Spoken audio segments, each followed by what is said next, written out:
রাধে রাধে, সবাইকে প্রণাম। এটা হচ্ছে আমার খুব স্নেহের আদরের নাতিন, তো তাকে নিয়ে একটু শ্রীমদ্ ভগবত গীতার শ্লোক চর্চা করছি, তো ভুল ত্রুটি হলে অবশ্যই আপনারা ক্ষমা দৃষ্টিতে মার্জনা করবেন। শ্রীমদ্ ভগবত গীতা অত গীতার অষ্টাদশ অধ্যায় মুষ্কয়োগঃ। সঞ্জয় উবাচ ৭৮ শ্লোক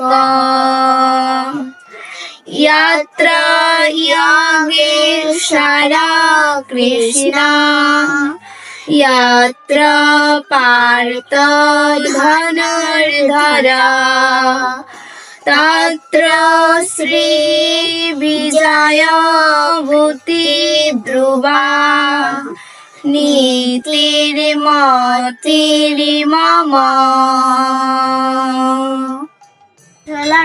যেখানে যোগেশ্বর শ্রীকৃষ্ণ ও বীর অর্জুন বিরাজমান, সেখানেই জয় ও রাজলক্ষ্মী বিরাজ করিবেন, ইহাই আমার দৃঢ় বিশ্বাস। রাধে রাধে।